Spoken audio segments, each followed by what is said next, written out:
Hey everyone, welcome to St. Dominic's Zoom talk, the first of its kind. I'm Father Luke Barter, for those who may not know. I was the parochial vicar here from 2014 to 2016, and then I was sent on assignment by my provincial and the province to do a formation program in Cairo, Egypt, where I spent 4 years studying Islam with our institute there. We have the Dominican Institute for Oriental Studies. Some of you probably have seen me talk at St. Dominic's 2 years ago, where I was here and sort of related sort of my experiences of Islam, etc. And maybe in the future, I'll be doing some more of that content. But for now, one of the things that a topic that comes up, and especially when I speak to Roman Catholics, and those who visited me in Egypt, this concept of what is our Catholicism really? Because most of my experience is that us in the United States, when we only really understand Roman Catholicism and really don't know there's so much more to our Catholicism than simply Roman Catholicism. And I want to give you a little taste about the broader diversity and the broader expression of our Catholic faith around the world, especially through the lens of my experience in Cairo. So to begin, before we actually begin, I'm just make sure that there's not another person waiting for us. Give me a second. Yeah, there's a couple people wanting to come in. Ah! No, to stop that share. Sorry, this is going to be on the video, but that's okay. All right, hopefully I might have to do that again, but we hope not. All right. So again, sorry. I have to share my screen again. All right, share screen. There it is. Share, all right. And let's play.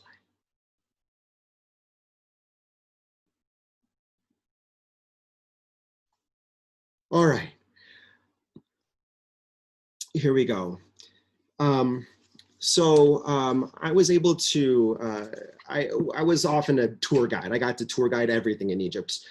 Some of you have been there with me, particularly my parents, more recently, but then you had certain others like Bob Pickering and the Cahills and others who came to Egypt with me in 2015. But oftentimes, for example, like the ambassador to the Philippines, very strong Catholic, he and his wife, and very active. And I got to say Mass a lot for the Filipino community in Egypt. And they had a friend coming in from the Philippines and was wondering if I could give them all a tour of the Christian area of Cairo. And the area of the Cairo, it's also known as Old Cairo. It is also, its original name, before it was Cairo, was called Fustat.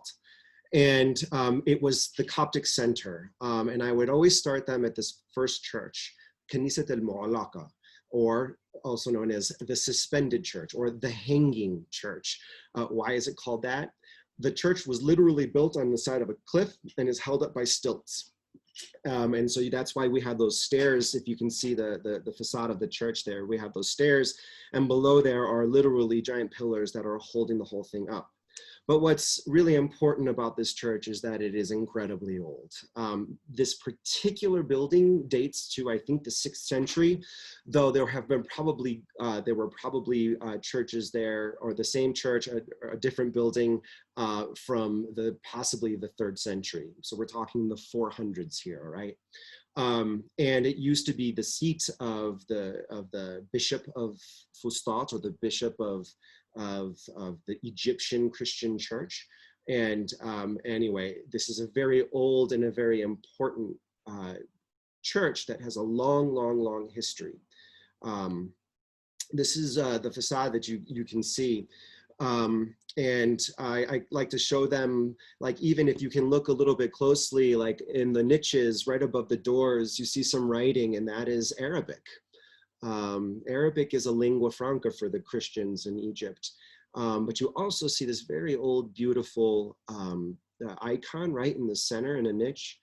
But then the detail stonework is incredible. The Egyptian sort of ethos of art tends to be very geometric more than pictorial for the most part, but nonetheless, and those doors are made with fine wood, and there's camel bone inserts, and it's beautifully well done. You have ebony stone that is also interlaced.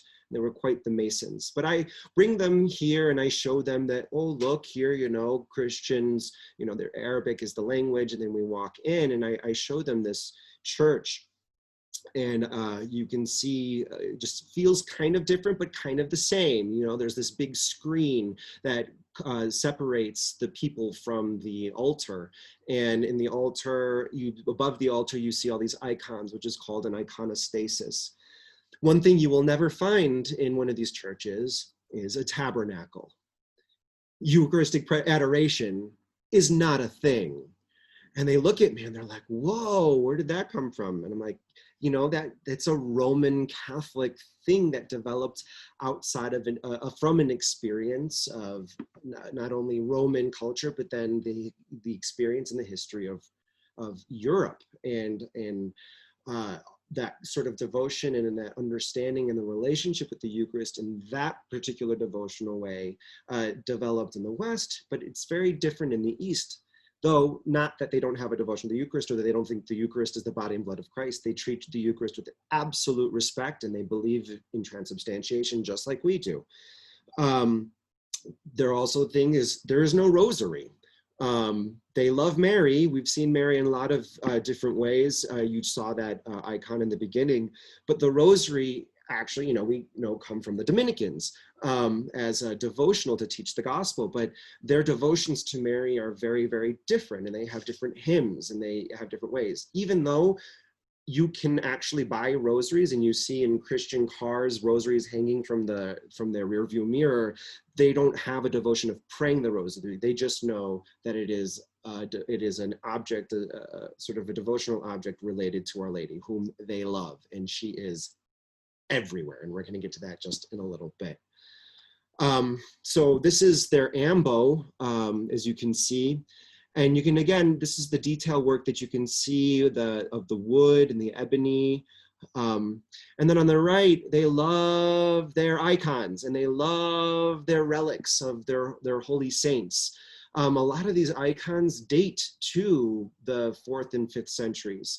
They're old. And you can see in the little case in the center, the icon there is of St. George, who they love. There's a metro stop that goes straight here. It's called Margirgis, which means St. George. And it's a big devotion to St. George. And then below that is relics of St. George. And there's a bunch of paper that is thrown in there. And those are all little prayers that people have put in, asking for the intercession of St. George.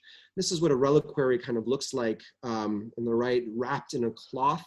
And then they will marked on who the saint is. And people will come, they'll also kiss the glass, or they'll touch the glass and touch it to their lips.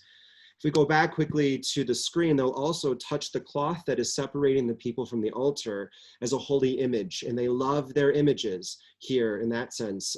They relegate most of their holy images to the holy people.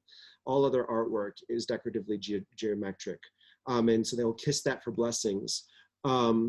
On the left, you'll get a little sense, and we're going to get to a little bit more, but there's a Christian language called Coptic.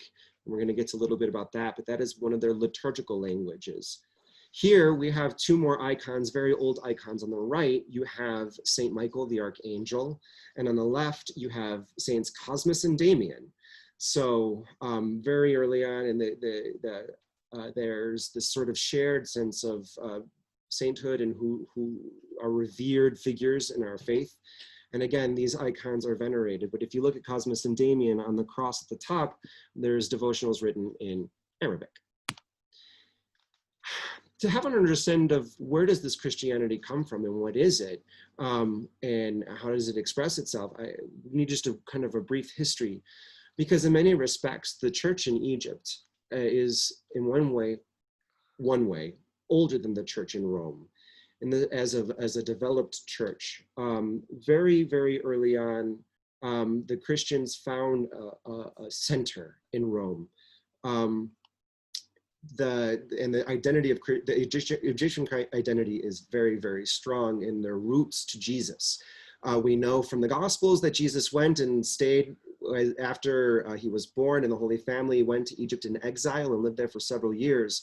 And there are several places marked through Egypt along the Nile Valley where you will find this is where the Holy Family stayed. And one of the more famous ones is right here in this church, St. Sergius Church. And you can go down to this crypt. It's also known as the Crypt Church. And you go down and there is an altar and a little shrine in the bottom where, and little plaques, you know, Jesus's foot was here. There is this, again, strong identity. You can buy sort of at markets papyri with icons of the Holy Family along the Nile with a palm tree and the pyramids in the background. Very strong imagery that you find throughout all of Egypt, everywhere. Here you might recognize some of these faces. We also are remembering our dearly beloved and dearly departed brother, Guy Caskey, who passed away in May, but he and Darlene came with us to this trip in 2015 to Egypt. And you can see some fun faces. Some of those are here. I'm gonna have to invite more people in. Give me a second, sorry. More people need to come in. Stop the share, admit. All right, now we're gonna go back.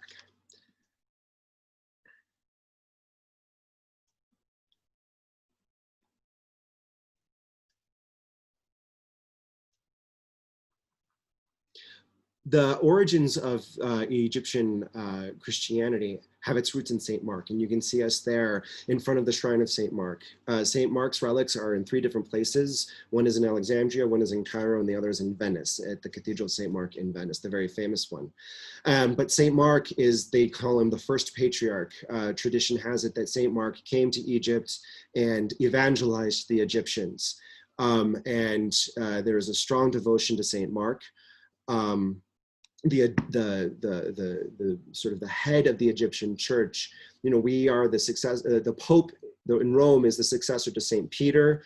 The successor to St. Mark is also called a Pope, and we'll get to that a little bit more, but he is the head of the Egyptian church. But St. Mark is the evangelizer. And so that tradition, again, when we think of the tradition, we often are thinking of St. Paul and his missionary work, and we think of Greece, and we think of sort of Rome and his desire to go to Rome, and we think of St. Peter, but we forget that the rest of the disciples were going other places. Tradition tells it that St. Thomas, the apostle, goes to India. Sort of tradition and legend says that St. Mary Magdalene goes to the south of France. But St. Mark comes to Egypt. And so the apostles were going way abroad in the church and not just staying in sort of Asia Minor, what is not modern day Turkey and Greece, but rather we're going to other places that even the gospel or the New Testament doesn't capture. But we have a lot of evidence of Christians there. You can see these sort of Christian symbols, and this is Christian graffiti. If you look at the picture on the right below the cross, you can see some writing in there, and that's writing in Greek, where they found and encountered these Egyptian temples and in some way and made their mark. There are Christian graffiti everywhere, and in many of the major temples that I've seen through the Nile Valley, both from Cairo all the way south to Aswan. And they made their mark. Graffiti, and in some ways, they also defaced a lot of the Egyptian images because of a fear of idolatry, or their, God is the real God. So there was some of that too. But the center is the center of the Church of Alexandria. And I was in Alexandria several years ago, and this is, you can see that's like the Vatican of the Church of Alexandria. Actually, it's the Greek center, the Greek presence there, but a very important place. But Mark, Alexandria, we think of the Library of Alexandria.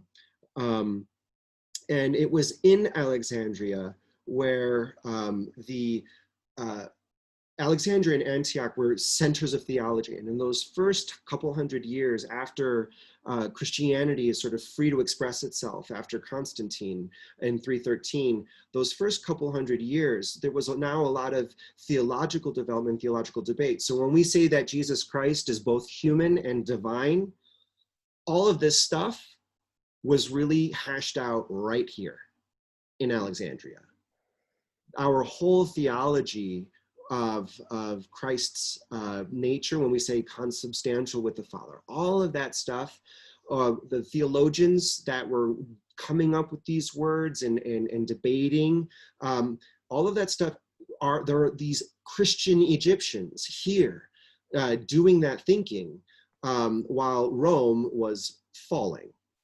And Rome as a city wasn't as theologically active as, say, the Egyptian church, a very important church. I'm going to have to invite someone else in.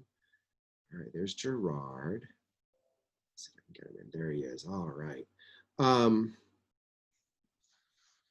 The other part, so not only was there a lot of activity going on in the, I'll have to stop the share again. Sorry, I need to do something. All right. Again. Not only was the Egyptian church active in sort of the city centers, but Egypt, in the deserts of Egypt, become the place of the founding of monasticism. Certainly we think of John the Baptist and that there was this sort of monastic ascetic sort of groups in Judaism, but the Christian version finds its root in Egypt, in the deserts of Egypt. This, what you're seeing right here, is the oldest monastery in the world. It's called St. Catherine's, named after St. Catherine of Alexandria. And it houses some of the most famous icons in the world, and it is also at the foot of Mount Sinai, a very devoted place. And this is actually a Greek monastery, not an Egyptian monastery, but Greek monks. It is also said to house the burning bush and the well. And here's me with the little hat on before I'm about to make my climb up Mount Sinai, outside of the thing. But here at the right, you see there's the burning bush. On the left is the bell tower of the monastery, right there in the middle of the desert. And it's in the middle of nowhere, absolutely the middle of nowhere. This is the top of Mount Sinai, the absolute peak, and there's a chapel up there.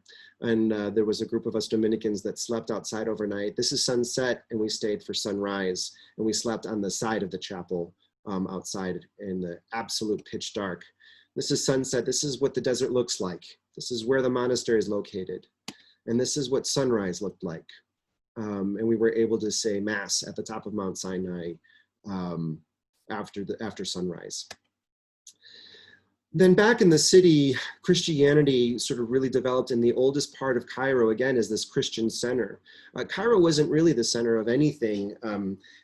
We had that toward a little bit more toward the south was Memphis, the ancient Egyptian city of Memphis, but the heart of ancient Egypt was way further south in Luxor, while Cairo was more of a small garrison town of sorts, but it was a huge Christian center, especially where it was located in the Nile, right at the cusp of the Delta.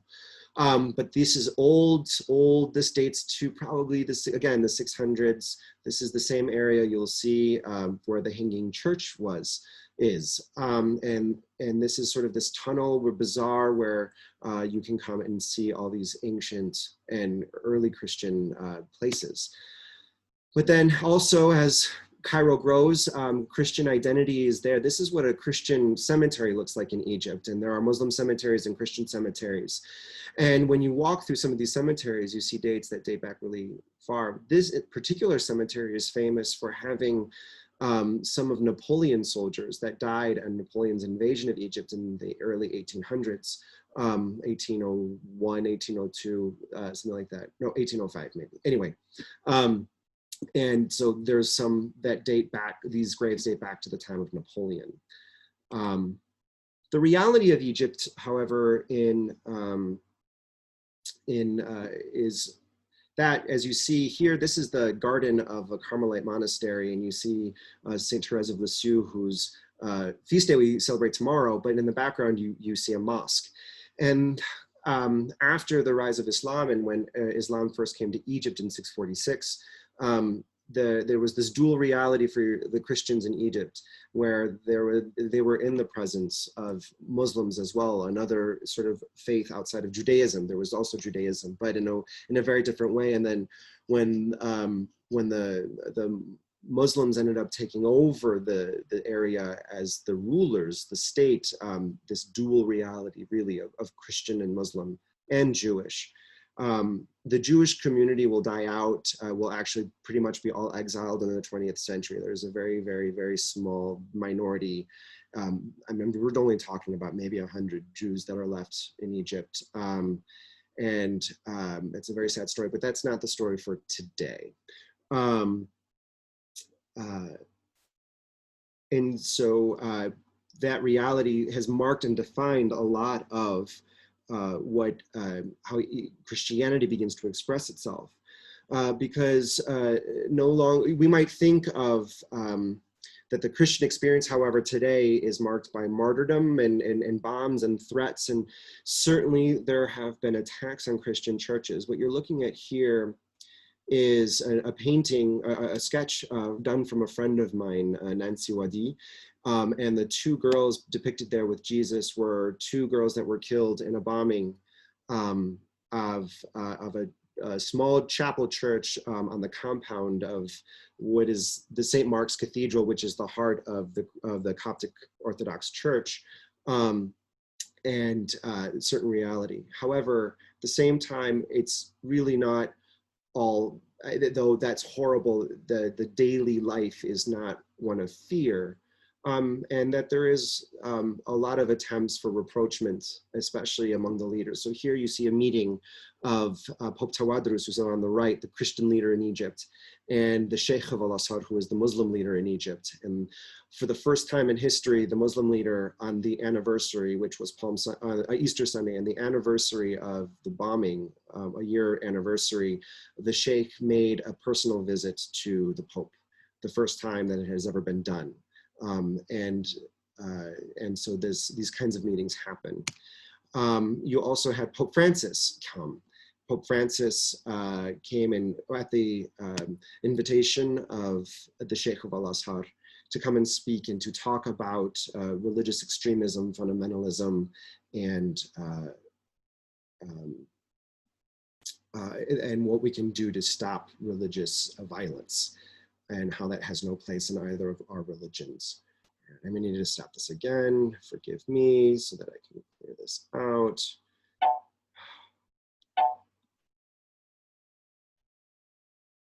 There was more people coming in and I wanted to let them in.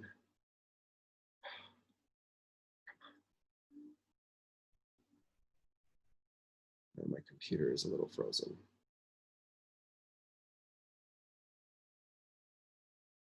Oh no. All right, I'm back. Don't worry. Okay. All right, I'm going to share that again. Sorry.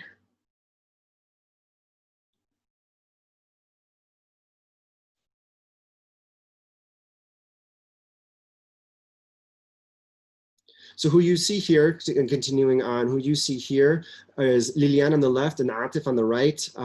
Both have been workers in our priory forever. Liliane, she has been cooking for us for about 30 years, and she knows us very, very well. She's a devout Christian Orthodox and Coptic Orthodox. On the right is Atif, who is a Muslim man who has been working for us for many, many, many years, and they work very closely together. We're all like family together. They are like family with each other. They're just delightful. They sort of really spoiled us friars, and we owe always a great debt of gratitude. Atif on the right started learning to make bread and would always provide some of the most delicious bread. And Liliane cooked everything with the absolute amount of love. And she would always bless the food. She always has a rosary and an icon of Our Lady on the left.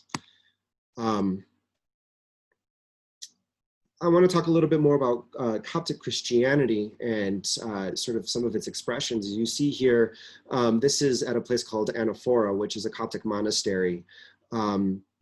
And you can see those different crosses. You can have a sense of their, so like the second one from the right is sort of a cross and an ankh.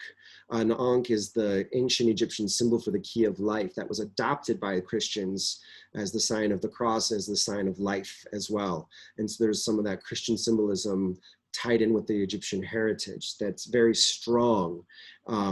Another way in which you see that Egyptian heritage coupled with the Egyptian Christianity is in the language of Coptic. Coptic is very unique and very beautiful in one respect that, as you see, it's adopted the Greek alphabet in some ways, but it's also modified. The Coptic alphabet on the left has 31 letters, but the Greek alphabet on the right has 24.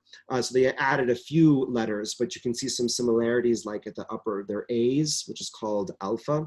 You can see some similarities there, and their B's, which is beta. Their deltas are similar, but you can see some added stuff.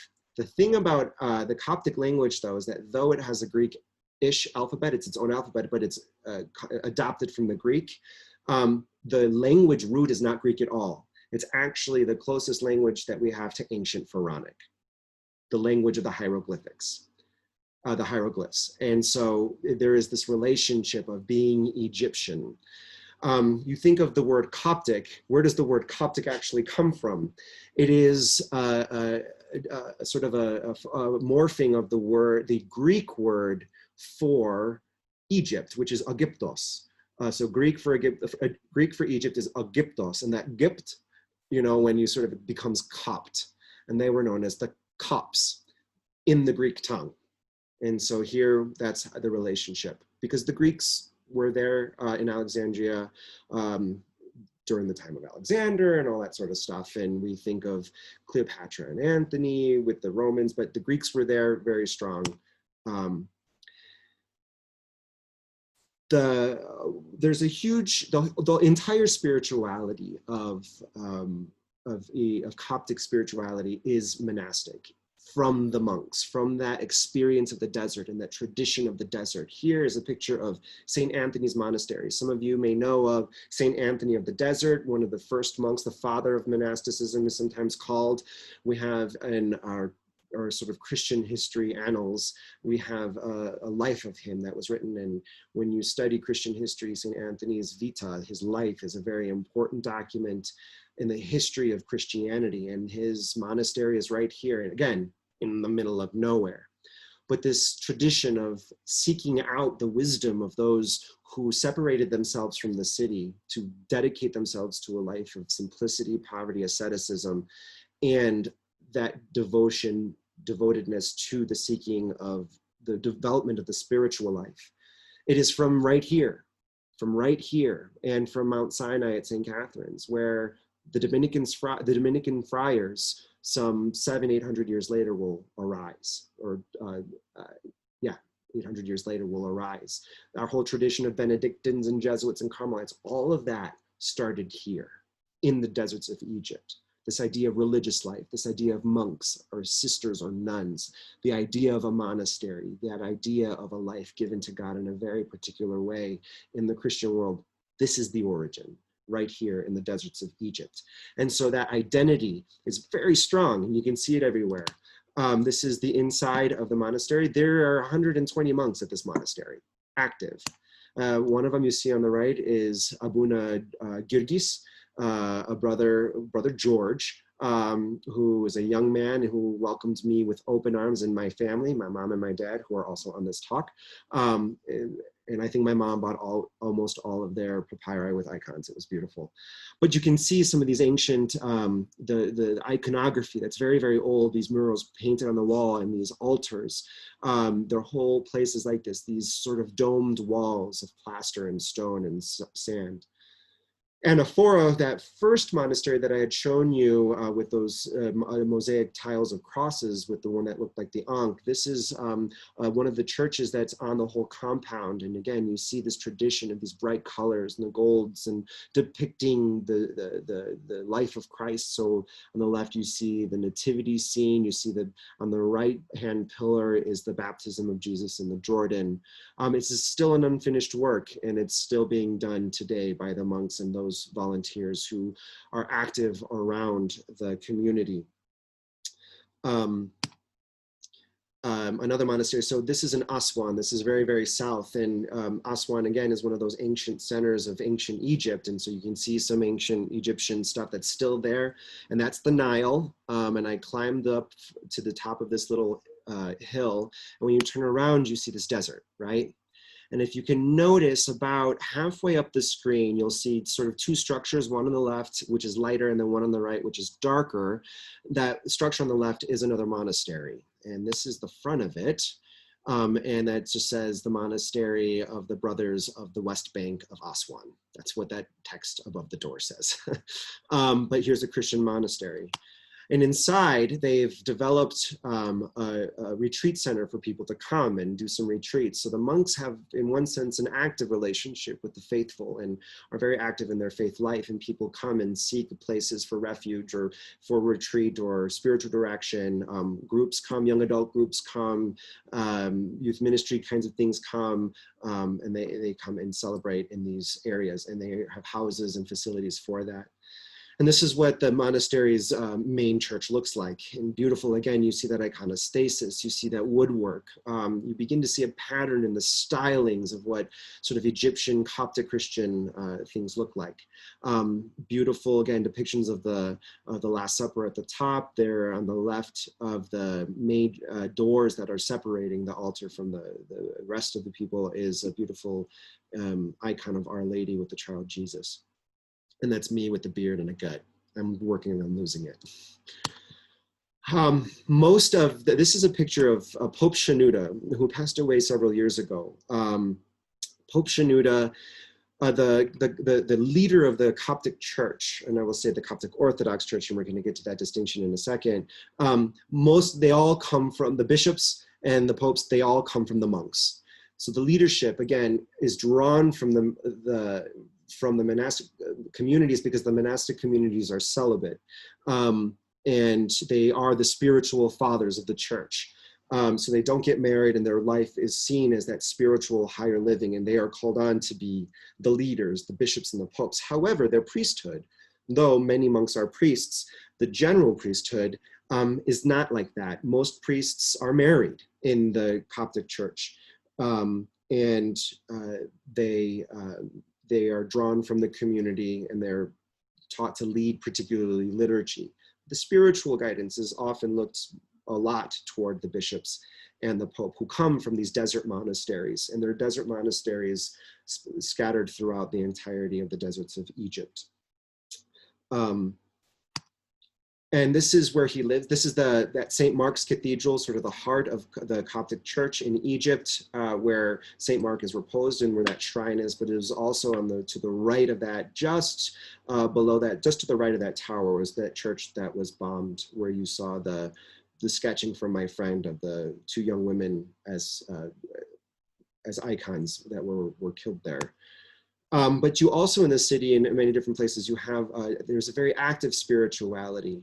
This is called Mokattam Mountain. Mokattam is the poorest area of Egypt, but it's a giant mountain. And in Coptic Christianity, there's this belief that Saint Saman prayed with God, and the mountain was moved to that location. And inside, they created this giant church.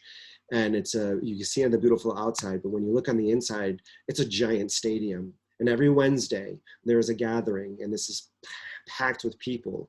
And there's a giant spiritual rally. In one sense, we might think of it as a charismatic renewal rally that's televised. And there are several other little churches and caves where there are little altars and sanctuaries that are packed through. But this is a really important center for the Coptic Christian identities. You can sort of see it from the other side. You can see the screens where they project. This is me pretending to preach. Who knows, maybe one day I will preach there, who knows. But it was fun. Again, this is another facility that they have that has a stage, but you can see, even in English here, it says, "Amen, come Lord Jesus." There's a very, the identity and Christian, or the religious conscience is very strong in Egyptians, not only Muslims, but Christians as well. Very strong and very sort of outwardly and visual. This is what one of the small caves in that area, just to hear what a Coptic mass sounds like.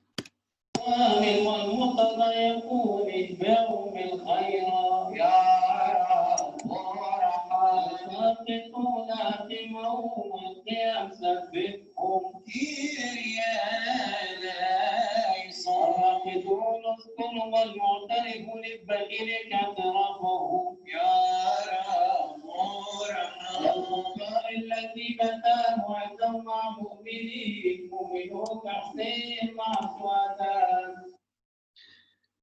It's beautiful, but you can sort of see at this area, you just see a lot of people standing and the priests are chanting. It's one of the sort of differences, particularly in the light of being in the sort of the shadow of Islam, and when particularly Islam took over and Christianity became a minority religion in Egypt, that there was this move from sort of this idea of active or growth and development, and more to we need to preserve ourselves and make sure that the tradition gets handed on. So we have this idea in the Roman Catholic Church that you go to Mass and you participate in the Mass and there's this great spiritual encounter.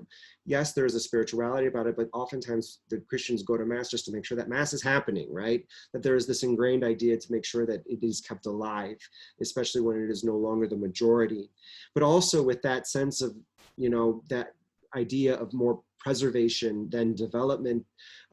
After the coming of Islam, that theological heyday of those earliest centuries of Christianity for the Christian world, that sort of dwindled a little bit, and it became more spiritual, more devotional. If you go to a bookstore, you're going to just see mostly the books. You're not going to see theology books. You're going to see spiritual writings, devotionals that are very pious. They're often the writings of the popes and bishops or other very famous spiritual figures who had written things down. And that's what you'll get. But to maintain that, but their identity again is a very important part of their, and they preserve these things. And so you don't see a lot of sort of updates necessarily, that there is a lot of link between the ancient churches and even the modern churches that have some modern construction, etc. But that identity to be visibly marked, they tattoo themselves with crosses, and that particular cruciform that you see with what sometimes is known as the Jerusalem cross, but there's also that sort of a Coptic variation on it a little bit. Sometimes it's on the sort of the outside of the thumb, as you see on the left, but most often it's right there on the right, on the wrist. And they often do this with kids in case they're orphaned, and so that the Egyptians can know that, no, this child is a Christian child, and that the faith must be preserved and passed on, and it must be seen. You see icons in shops that are Christian unabashedly. Our Blessed Mother graces the glass doors of many a pharmacy and other grocers and other small stores, and you see them all over the place. They love the visibility.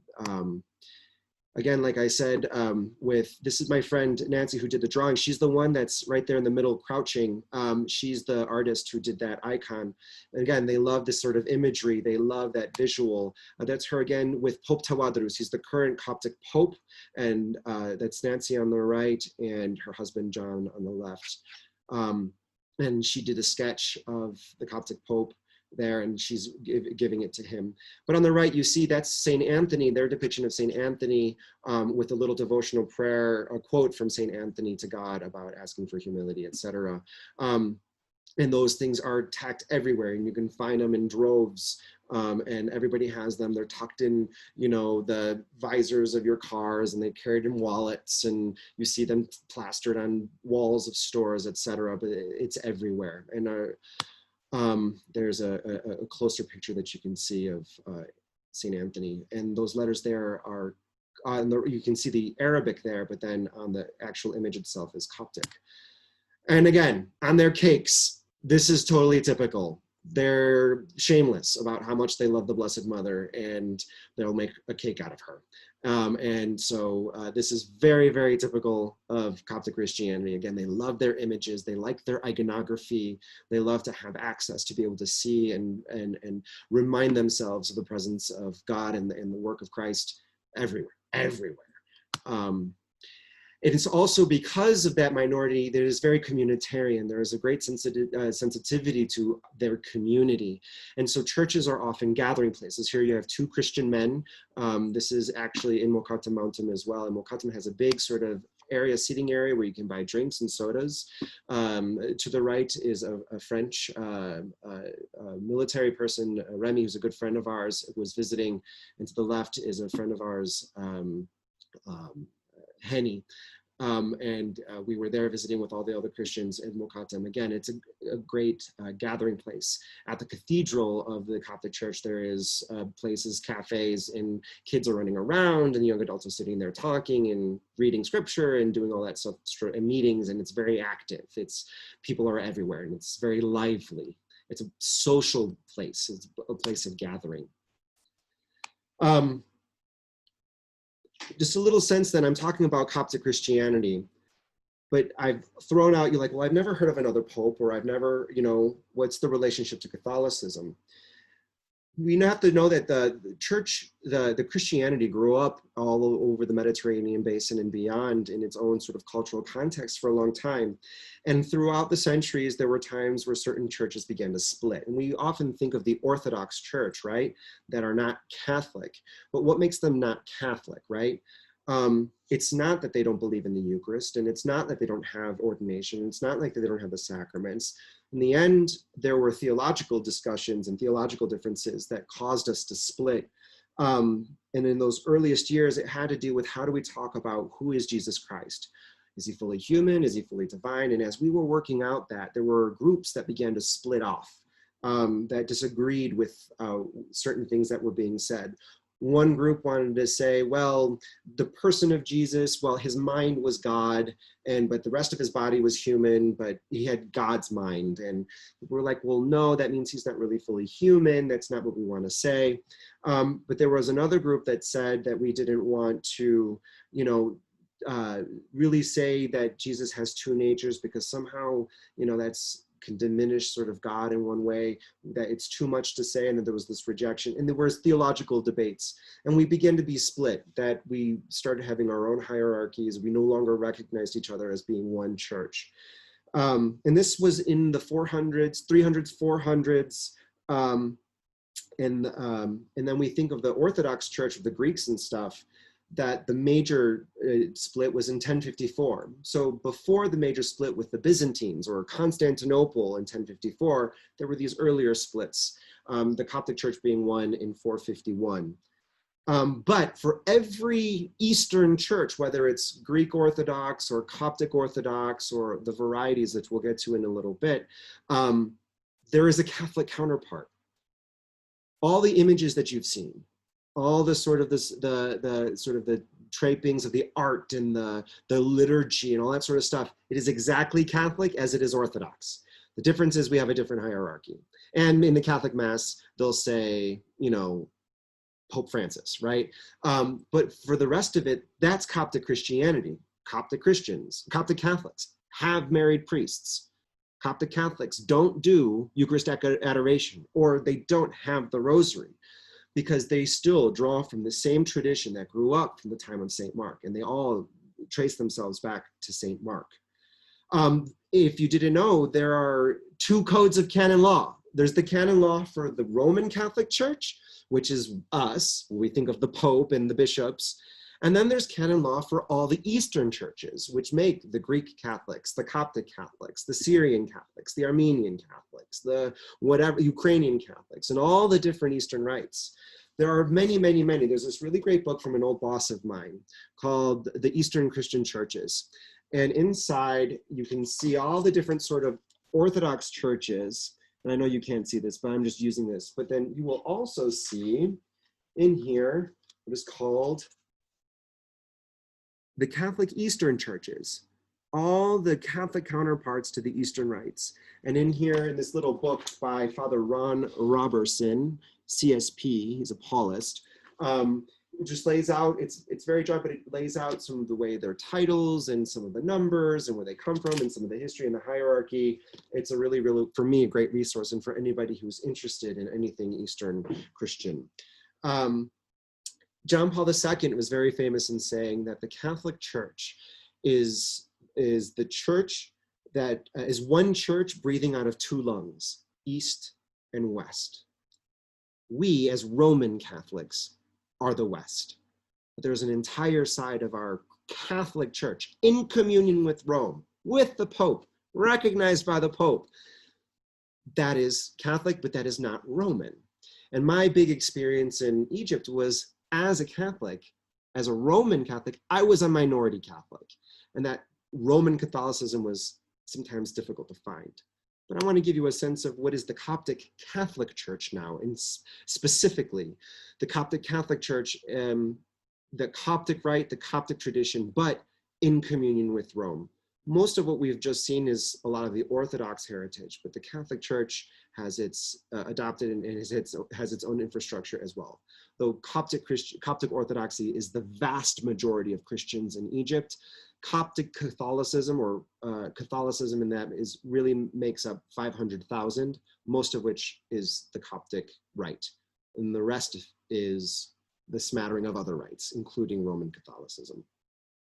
So one of the things that we have is, here you see a Coptic, this is the chapel of the Coptic Catholic Seminary. Again, you see that iconostasis, you see this, the drape over the door, you see the big giant screen separating. This is their cathedral, the Cathedral of Our Lady of Egypt, where the patriarch resides. The patriarch is the head of the Coptic Catholic Church.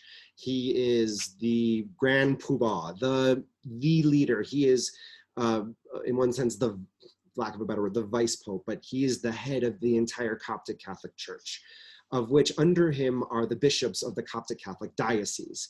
But this is Patriarch Ibrahim Itzhak Sidrak, and this is, on the right you see Father Rene, who is was the prior of the community in Egypt when I was there, and me visiting him to give him Easter greetings. The Pope calls on him a lot for a variety of things. He was at the Synod for the youth as a representative, as part of the Synod, so he's called upon a lot. Patriarch Ibrahim Itzhak Sidrak. So oftentimes in a Coptic Catholic Church, you're going to see, sort of like in most churches, or church offices, you'll see the local bishop and Pope Francis. Well, here in the Coptic Catholic Church, you'll see Pope Francis because they're in communion with Rome, with Pope Francis.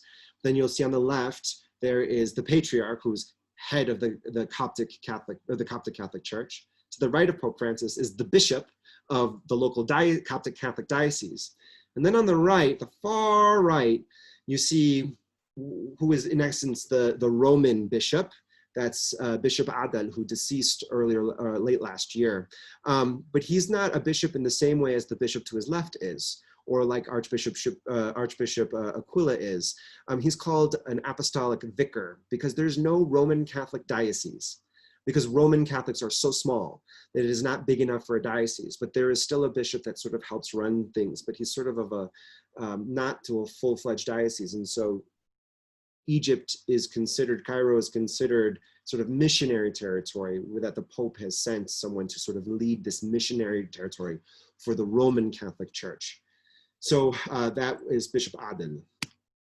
Here we are at the seminary chapel, and this is the Easter Vigil. And you can see, look at the vestments of the altar servers, sort of different, very different than the Roman Catholic. And if you look right under the projector screen, there's me concelebrating in a fun Coptic stole, which looks something like this.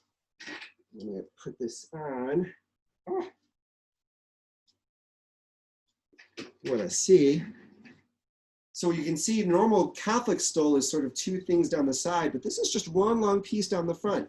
But this is what priests wear, is a Coptic stole. Now, I got this stole when Pope Francis came, and I concelebrated the papal mass in Cairo. And in the back, I don't know if you guys can see that. That was the sign for the Pope's visit. The Pope of Peace, and he came to bring peace to Egypt. So this is a Coptic stole that is very unique. And so this is us, we were concelebrating the Coptic liturgy. You can see me there, and you can see the brothers on the left, some of us from the Priory. You have on the, we were from a variety of places, India, Pakistan, Nigeria, France in the middle. And on the far right, you see another Dominican friar with the Coptic stole that is Father John Gabriel, who is an Egyptian. He is the only Egyptian priest in the order right now. And he lives there, and he's very active at the Coptic Catholic Church. He's very well known. He was in the seminary for the Coptic Catholic Church and found the Dominicans and entered the order because he wanted more of an intellectual life. I was at a shop and I almost bought one of these vestments for myself, but I didn't get it. Next time I go. This is a woman and her son who was just baptized. So when they baptize their children, we talk about, we drape them with, a white cloth, and we anoint their heads, and that anointing represents them being priest, prophet, and king. Well, they actually dress up their babies as priest, prophet, and king, and that is a very important expression. And so this young little boy was just baptized in the Coptic Catholic Church. Again, their iconography is huge, and this idea of Christ amidst the people. One of the Coptic Catholic friends of ours is an iconographer, and he's quite getting a name for himself in Egypt, and he did this icon of Jesus in the hookah cafe, the cafe sitting amongst the people, kind of a great allegory for Christ in our world today. But there's John Gabriel again, very active in the Christian community here. He's leading a retreat for Coptic Catholic young adults in a town called Ismailia. I went with him to this trip to experience what it was like to be with the Christian young adults in their formation, the teenagers. He also founded a publishing company translating theological works into Arabic, because there is a great dearth of real theology in the Coptic Church, both Catholic and Orthodox. And so there is a way in which we can sort of use our theological tradition. On the right, you have a book that is from Raymond Brown, a very famous scripture scholar, and this is Raymond Brown's book on the Gospel of John and his letters. And on the left is a 4-part series of theology, an introduction to theology. And here you have of Christian theology, and this is on Mary and Marian theology. And so these works, he works tirelessly to get them translated. And this is a publishing company, it's a ministry of the friars in Egypt. It's called Dar el Aquini, after St. Thomas Aquinas. El Aquini is Thomas's last name in Arabic. And so it's one of the things that we've done, and we're selling our books all across the Middle East. Bishops in Iraq and in the Gulf States, in Jordan call us so that we can have our books available and have theological education spread through the Christian community in the Middle East. That stuff is just not available in Arabic, and they can't read other languages. And so we're trying to do that service, and that was mostly John Gabriel. Here's a Coptic Catholic church in John Gabriel's hometown of Aswan. And you can sort of see it kind of looks Roman, doesn't it? It's a little mixed, because in one sense, there is some of that mixed reality sometimes. And it's something that the Roman Catholic Church is more and more trying to be careful of, is that we don't lose the traditions of these ancient rites and they become too Roman or Romanized. But here we have, most Catholic churches do have to serve at times both the Coptic community and maybe a Roman community or another community in wherever the town they might be. And this in Aswan, you can see there is the Italian, there's English, there's French, and there's German. And then there's the Arabic, of course. And so this is the Our Lady of the Immaculate Conception, Immaculate Virgin Mary.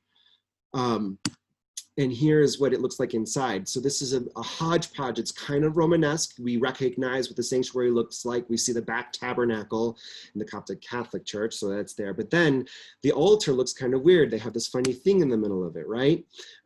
This is very typical of any Coptic church. They put the chalice in the middle of it, and the chalice is held there and consecrated in there. And then you see a lot of these different drapes and coverings, which we might call a pall, over where the Eucharist is being held and prepared. They use this kind of bread. It's not a flat little wafer, but it's a giant loaf. And you can buy these loaves outside most churches where there are vendors selling them, and they're stamped with Christian and Coptic on the front. And you can see that's not a bishop. That's a priest. That's a Coptic priest getting ready. We're celebrating the 40th day, Memorial Day of the death of John Gabriel's mother. And so several of us went down to celebrate at his home church. But you can see what they will consecrate that host, and that becomes the Eucharist. There are, though, many other Catholicisms as well. So we've just been focusing on Coptic Catholicism. But we've also heard me mention sort of Greeks, and then there are others. And in Egypt, there is a lot of other Catholic churches and communities that have long histories and big communities. So here we're in the middle of the Melkite Church. The Melkite Church is literally the Greek Catholic Church. Melkite for the word king, Malik, Melkite. When we think of Greek Orthodox, this is the Greek Catholic counterpart, the Melkites. And the pastor there is a married man who's an amazing human being, fluent in French. And we would always go to his parish and celebrate with him for Palm Sunday. So this is us on Palm Sunday. Now, this is the altar. Note the altar is square. Most Orthodox churches have square altars instead of long rectangular altars. And most of the priests sort of surround themselves around the altar. There's multiple people around the altar. But note the palms on the altar and trays. Those are not the regular palm leaves that we have. They're actually olive branches. And Palm Sunday is celebrated with olive branches in Egypt, not with sort of what we think of the palms that we then sort of wrap around and make into crosses or any other fun things. Or we then burn afterwards for ashes on Ash Wednesday. But here we are celebrating, and now there's a little different stole here. No, this is one giant single piece. Now this might look like a single piece, but it kind of looks like the Catholic stole, and then it was just tied all the way down the center. That's the Melkite stole. It is my goal to eventually get stoles from as many rites as possible that I've celebrated. I yet to own my own Melkite stole or Greek stole. But there we are getting ready to celebrate, and there I am. And there are some of the brothers with some of the palms. The rest of the community have the olive branches. That's when I had a beard. It was a phase. And then there's the Maronite Church, which is also known as the Lebanese Church. The Maronite Church is probably the one that looks the most Roman Catholic, though its rite is often a lot of adopted from the Eastern rites. And here's a little video that you can see.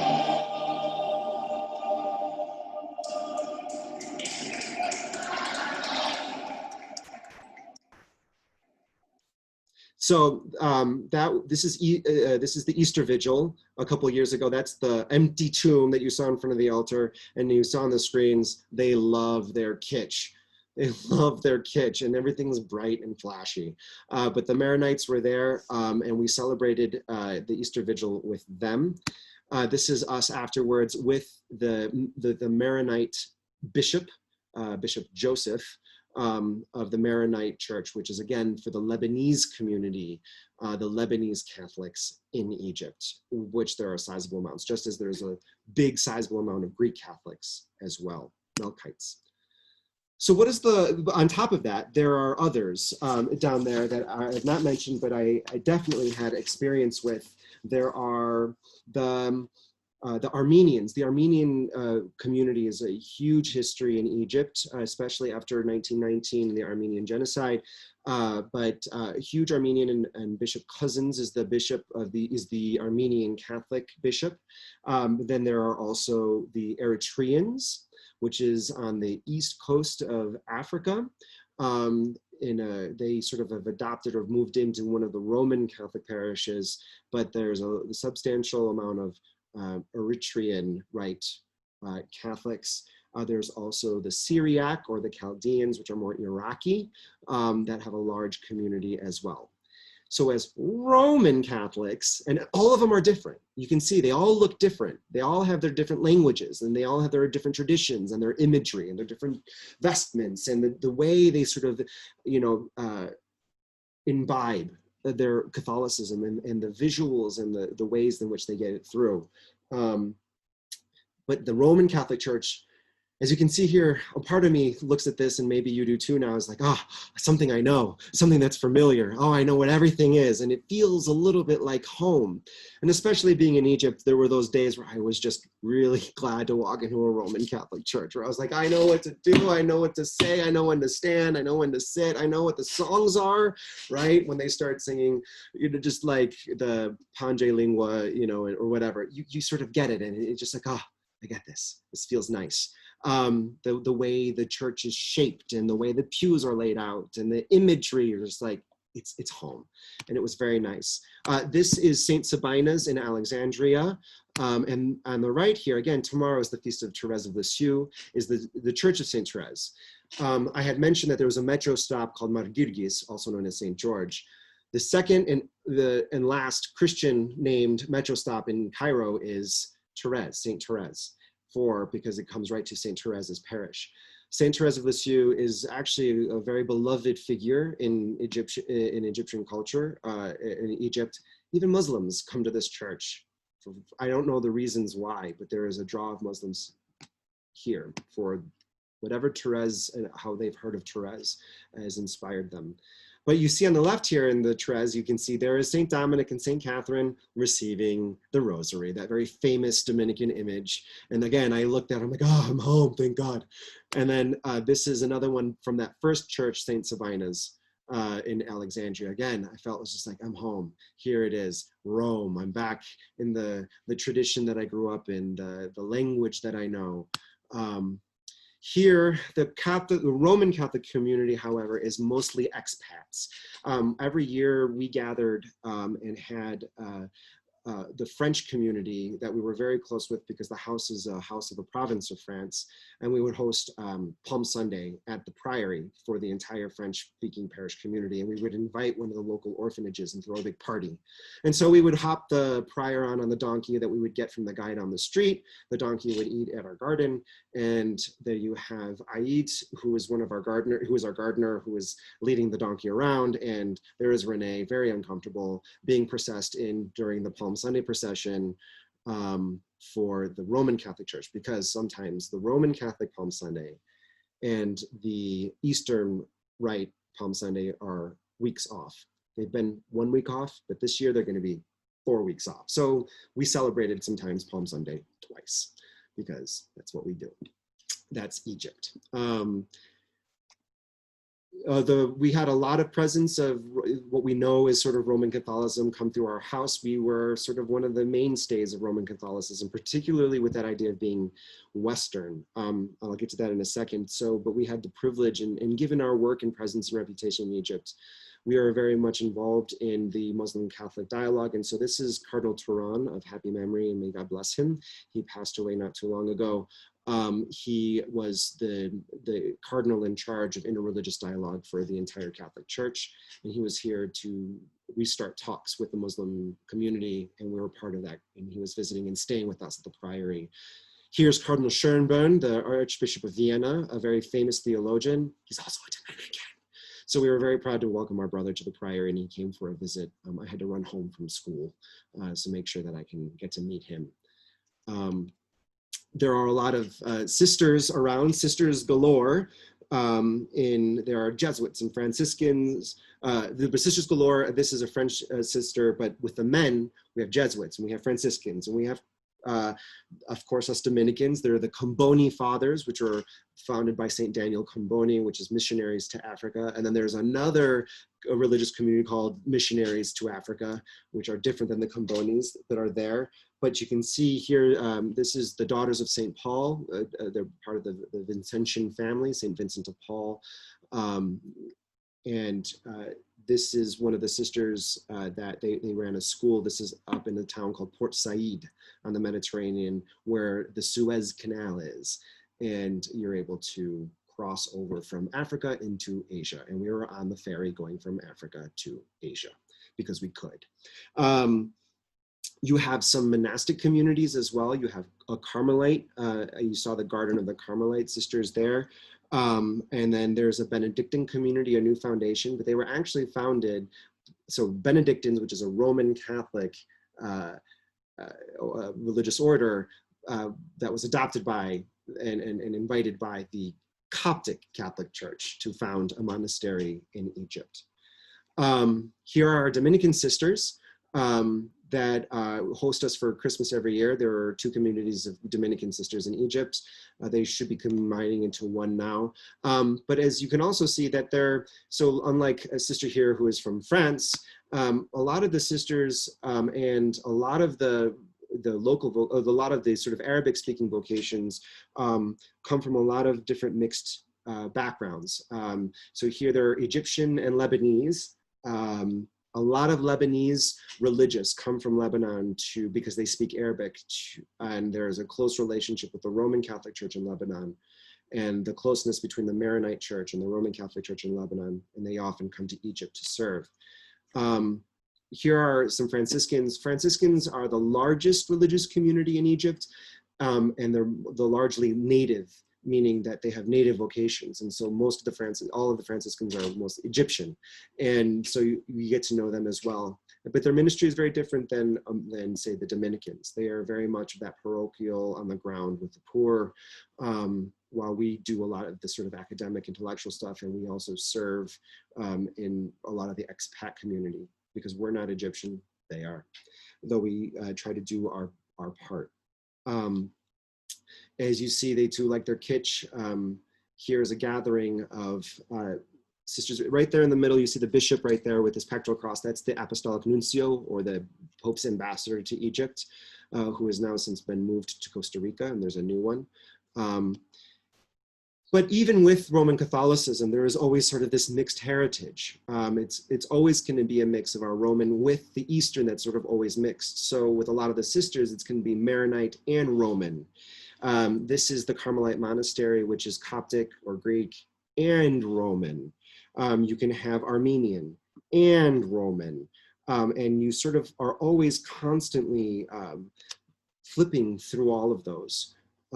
Here's the Daughters of St. Paul, and there you see a lot of that Coptic kind of iconography, the Coptic style, but in a Roman Catholic sort of way. And a lot of the sisters there some of them are Egyptian, many of them are Lebanese. And so again, there is this big mix. There is, in the expat community, the Roman Catholic Church, a lot of the major languages are Italian and French. English is there. There's a lot of Filipinos, a huge Filipino community. And so we in the Roman Catholic churches, there are 3 major Roman Catholic churches in Cairo, and we served at 2 of them mostly. One of the parishes is very big on dealing with and working with the Sudanese refugee.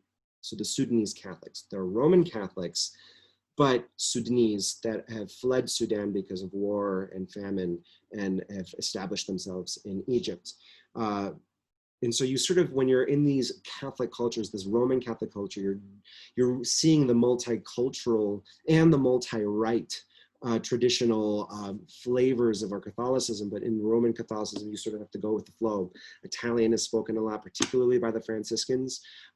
French, a lot of the sisters speak French, and they teach their students in French at their schools.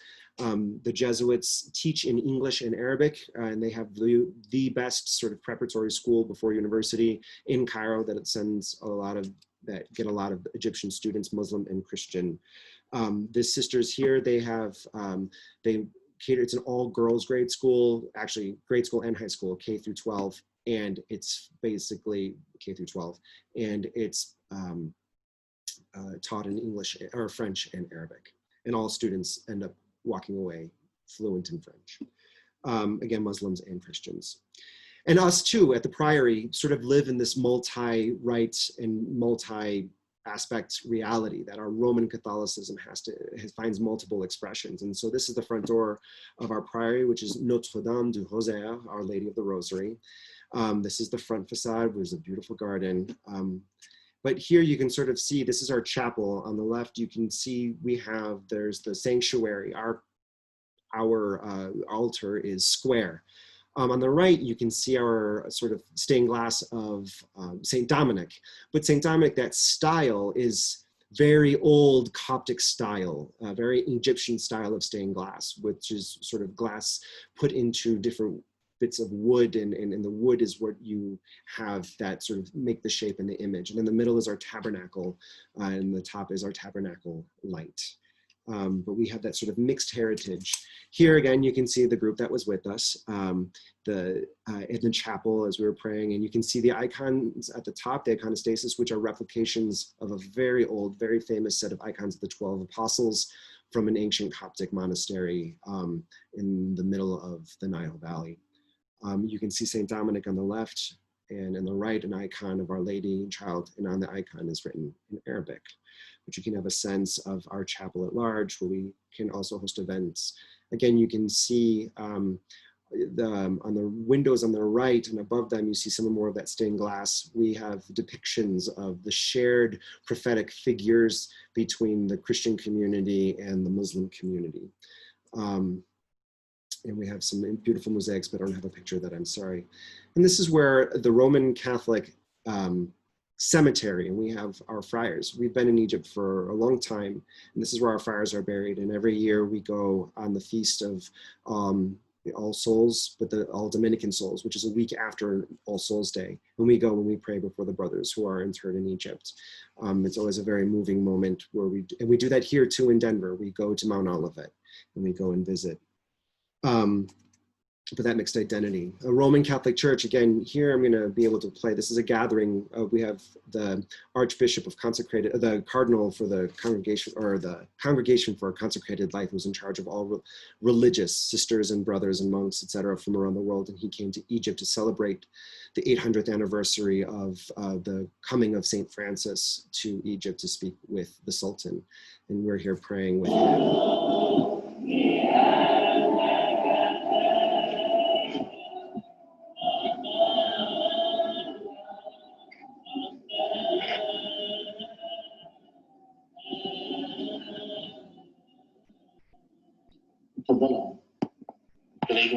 So you can have a sense that, again, that's Roman Catholicism in Egypt. And here's, again, Mass, Roman Catholic Mass in Egypt. This is the distribution of communion.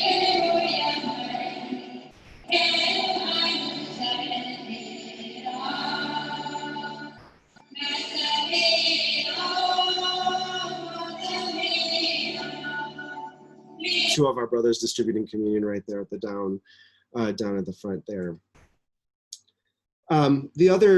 So again, our Roman Catholicism is in Egypt is mixed, but even the Catholic Church here in Denver is also not devoid of its Eastern rites. Many of you may know St. Rafka's on Wadsworth. That is a Maronite, that Lebanese Catholic church. One of our friars, Father Jim Carapin, who many of you may have known, we've been praying for him at Mass because he came down with COVID and is very, very affected by it. And we still pray for him. He was the pastor of Transfiguration, which was the Ukrainian Catholic parish here in Denver. There's also, some of you may know, Holy Protection of the Mother of God, which is Ruthenian Byzantine, which is one cultural expression of the Greek church, rooted in the Greek rite. And there are others. So again, this Catholicism exists right here in our own archdiocese, right here in our backyard. And I would encourage you to go visit some of them. Because our relationship with the Eastern rites, we have them in our Catholic family, but we are also working to restore the unity that we want to end the division, the schisms that's divided us. And for the most part, we've done over the past 60 years, made many inroads in healing the wounds between the churches. Some of you may remember Pope Francis meeting the Russian Patriarch in Havana on his way to Mexico. That was an important historic moment, pushing forward this maybe one day, maybe in my lifetime, maybe in our lifetimes, we will see Orthodox and Catholics being able to receive communion from each other, each other's Eucharists. Here you have Cardinal Schönborn with some Orthodox priests. They were visiting together as well. They used our space to visit together. So Cardinal Schönborn, who's good friends with Pope Tawadros, which is the head of the Coptic Catholic Church. This is a parish in Port Said that was a Roman Catholic parish that was converted to a Coptic parish. And I went and I met one of the priests there, and he basically gave me a giant hug and he called me brother and welcomed me graciously. And he showed me the Roman Catholic history of the parish. You can see some of this stuff, some Roman Catholic stuff. And on the right, you see the relics. It says El Qudis Toma Rusul, basically the Saint Thomas the Apostle. They have relics of St. Thomas at this church. This is, many of you may know, the ecumenical patriarch. He's the head of the Greek Orthodox Church, and he's sort of the symbolic head of all the Orthodox churches, though not in the same way as the Pope is head of the Roman Catholic Church. He was there the same time that Pope Francis was there, and I got to meet him. But he, oh, and I forgot it, he gave me, after I saw him, a little card with him and Francis meeting, and he says, "Your Pope and I have the same heart, a heart of love for God and for Christ. And I'm very close to your Pope." And so he was very gracious and very kind and very welcoming. Here we have Pope Francis on his visit with Pope Tawadros there on the right, and praying together at the chapel that was bombed. And here you can see remnants of that shrapnel from the bomb. But if you look in the back where you see Pope Francis and Pope Tawadros, and there you have the ecumenical patriarch. In the earliest of Christianities, there were five, in the earliest of Christian church, before the splits, there were 5 major centers of Christianity that were sent as the big nodes: Rome, Constantinople, Alexandria, Antioch, and Jerusalem. What you see here are 3 of the 5. So we have the See of Peter, we have the See of Mark, and the See of the ecumenical patriarch is the See of Andrew. Jerusalem is See of St. James, and I can't remember Antioch. But nonetheless, this is 3 of the 5. This is the first time in centuries that many of the 5 have actually prayed together in the same place. This was an absolutely historic moment in centuries, in this place coming together praying for peace in the world. It was an incredible sight. You have the Christian, the Coptic and Catholic realities in the rural areas, Christian villages. It's kind of funny, I went and visited, and here you see a Christian church in the middle of a farm field. Many of them, they knew they were Coptic, but some were Catholic, some were Orthodox, and for some of them, it didn't really matter, and they didn't know. It was sort of all the same thing. Some of them, it was a big deal if you were Catholic or Orthodox, but there was a mixing in the rural areas. Here's a family whose family was mixed, half Catholic, half Orthodox, and they were chicken farmers, and they had their own fields as well. And so they showed me their group. This is a young man with his young baby boy, and he was grabbing at my habit and a cross that I was holding, and he grabbed the cross, and his words was "Ya Rab," and that means "Oh God." So he was basically, this baby's first words, or youngest words were "Oh God." He's praising God. It was very adorable, and it warmed a little priest's heart. Here is Pope Tawadros visiting us. He's a good friend of ours, and here he was blessing the opening of a new part of our library and celebrating our anniversary of what we've done. And he came and shared with us. It was right after he was named Pope, elected Pope, and here he's coming, getting a tour and giving a blessing to our, and so he feels very close to us and we to them. And then you remember this picture. So Father Rene, who's there on the right, well, that we ended up sneaking into sort of the papal audience room here. We just snuck in. We just came in our habits, and they said, "Come in, Father, come in, Father." This is the Orthodox Church, right? "Come in, Father." And they sat us here, and we crashed this meeting between Pope Tawadros and the Sheikh of Al Aswad, which was being televised around the world. And this is Easter Sunday. It was a lot of fun. Now I've met 2 popes. None of them were Roman Catholic. Pope Shenouda and Pope Tawadros II. And we have friends. So this is back at that cave church with the big stadium. And these are Hen and At of 2 brothers, Coptic Orthodox brothers, very, very, very poor. Their younger brother ended up converting to Catholicism and became a Dominican novice. Unfortunately, and very sadly and tragically, he died of illness in the novitiate. And so we are very close with the family, and very close with particularly their mother. But we see the brothers often. Again, this relationship between Orthodoxy and Catholicism in Egypt can be fluid, and there's a great rapport. This is me and a group of a bunch of Coptic Orthodox from the cathedral, and they had this huge group, and they started inviting me over for talks to talk about what is Catholicism, and they were very curious and different kinds of spiritualities. We would invite them to the priory and have coffee and stuff and host events of their young adults, sort of like what we did with Inquiry before, and we'd have big discussions with them. And so they were very gracious and befriended me, and some still text me and talk to me. But they were, like my friend Nancy, who did all those drawings that you saw earlier. She's part of this group. She's a wonderful, and this is just a very group faithful people. That is Coptic Catholicism. or the Catholic Church that maybe you have never experienced before. That there's so much more to our Catholic Church than just Roman Catholicism, and that the way the Catholic Church exists in the world is beautiful and diverse. And there's so much life that is to be learned, and so much that I've learned about what it meant to be Roman Catholic. I feel like I've gotten a better understanding and a better appreciation for all the little things that make us Roman, the hymns that we have, the devotions, the holding the rosary in my hand, to be able to go to Eucharistic adoration, the way Stoll's investments work, the way our liturgy feels and runs. This is what we grew up in, but this isn't the only way the Catholic Church expresses itself, and we recognize that. This isn't the only way Christianity has expressed itself, or, from the very, very beginning. Father Chris, as you see, is a little came, and so I figured we can just have a little shout out to Father Chris, who came and visited in Egypt, and this is us in Luxor. I want to say thank you for coming. Thank you for being with us. I'm going to stop the video now. I'm sorry for those who only get to see the video of this, but no, this will be on YouTube, so that we can ask questions and have question and answer time. Once again. And Chris, or Luke, before you turn off the recording, okay. Just a plug for October 28th.